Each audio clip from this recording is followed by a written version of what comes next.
Hello, I am Reverend Hawkeye D. Morgan, a practicing transgender universal minister, an LGBTQAI+ advocate, and a senior undergraduate student at Eastern Oregon University. I am an interdisciplinary studies major with the contained minors of sociology, anthropology, psychology, communication, and business administration.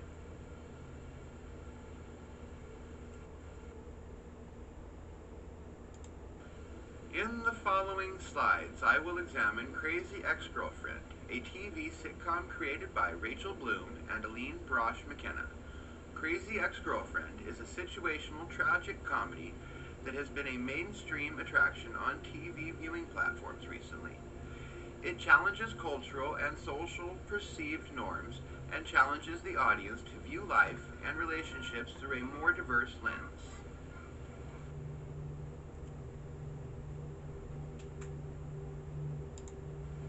In my analysis, I will be attempting to understand and articulate the nature of influence this artifact has on its audience and on the current socio-cultural climate.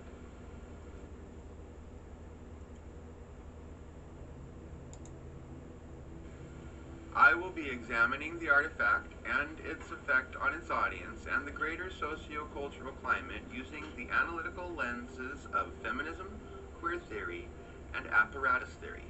I intend to show my audience that novel ideas presented through the context of a familiar comfort zone or climate of safety are more easily assimilated in a viewer's perspective paradigm of normativity, helping bring about difficult socio-cultural progressive ideas.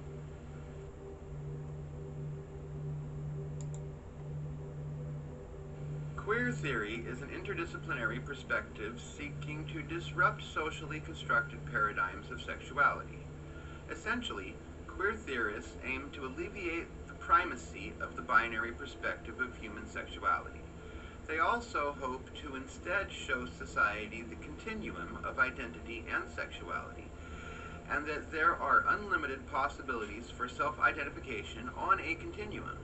Queer theorists also seek positive and diverse representation in social visibility and hope for more and wider representation in the mainstream media.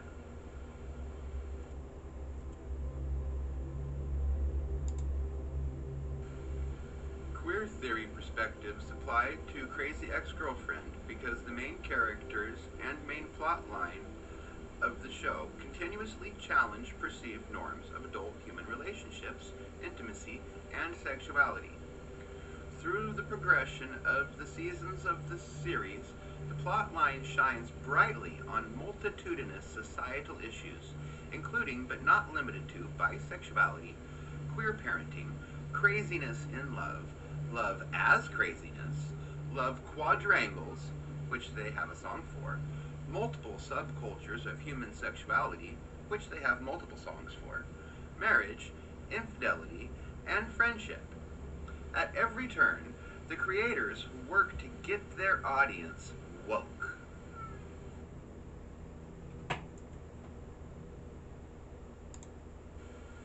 Feminism, broadly, is a political project that explores the diverse ways men and women are socially empowered or disempowered, and a movement to end sexism, sexist exploitation, and oppression. Contrary to most people's mainstream false beliefs, contemporary feminism is not anti-male at all, and sex and gender are not necessarily correlated.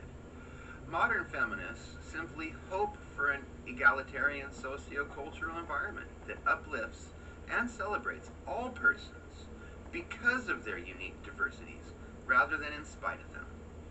One of the best ways to explain the feminist paradigm from my own perspective as a trans woman co-parent is that some girls have penises, some boys have vaginas, some humans are simply non-binary and don't know what they have or what they want, and prefer not to be framed, boxed, or generalized at all. Feminism teaches us that accepting ourselves and each other as is negates hate.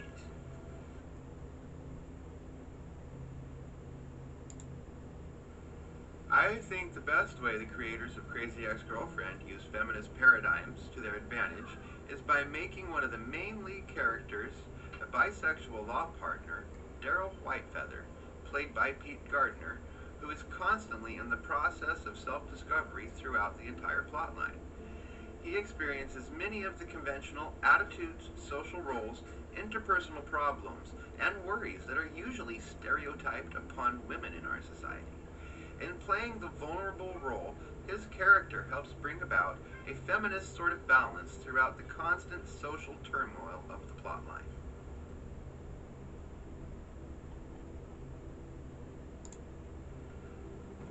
Apparatus Theory claims that the actual environment and machinery of the cinema activate several psychoanalytic motivations within spectators. The principal concept here is that through familiar contextual association and comfort zone environments, one can make their audience more receptive to novel media and ideologies. The apparatus in this effect is the paradigm of the musical as reinvented for TV distribution to a mass audience. This apparatus also uses familiar socio-cultural themes to create a climate of comfort for the audience. This climate of comfort establishes a comfort zone that enables the viewer to embrace the risque, taboo, or simply unique new concepts or ideologies. The viewer feels enlightened by their new adventurous conceptualization, and joyfully so. The apparatus has functioned well. On this slide, which you have doubtlessly found dizzying to view, the lines and rows are straight. The curve is an illusion. The apparatus works well.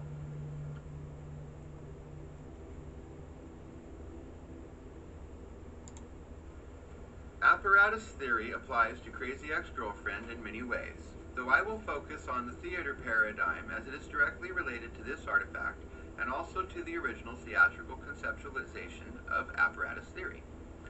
The creators of this artifact use a musical theater basis for the construction of their storyline, and also follow through with justifying this basis as the main underlying driving plot, as the main character, Rebecca Bunch, played by Rachel Bloom, uses many musical mind movies to help her deliberate difficult decisions.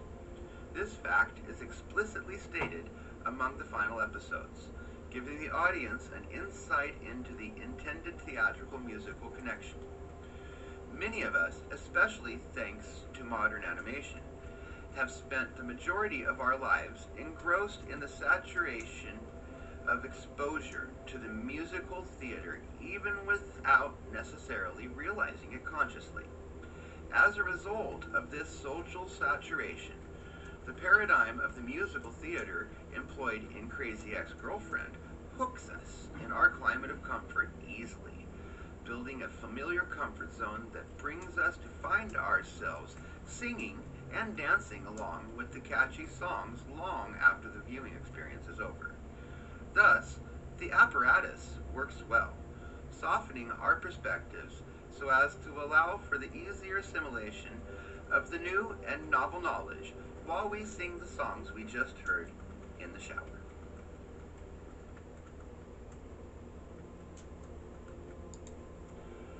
So, after the experience here of getting to know some of the possible paradigms and perspectives behind the creation of Crazy Ex-Girlfriend, how could you imagine you might react differently towards your peers if you could glean a bit of their perspective?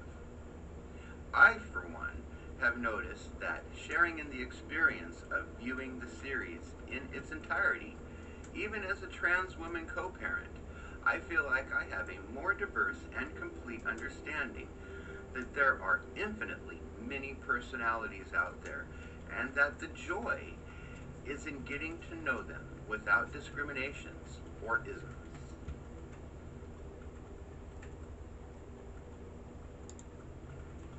Determinedly, I interpret Crazy Ex-Girlfriend to be a poignant and exhilarating view into the concepts and paradigms of many socio-cultural subcultures that many mainstream normative belief thinkers might consider deviant or even disturbing. The creators effectively use queer theory, feminism, apparatus theory, and other concepts to soften the initial impact of the novel new paradigms for normative thinkers, building personal and relevant relationships between the audience and the characters as they unfold a story full of new and challenging belief possibilities.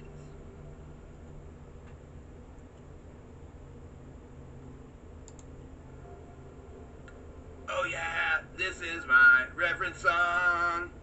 I made it up as I went along.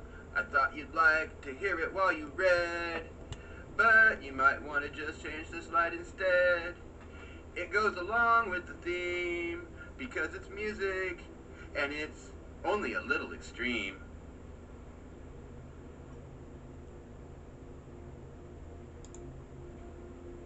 Since I had 2 reference pages, I had to do this in stages. It's hard to get creative nice. I know it doesn't sound as nice. Oh well, at least it doesn't smell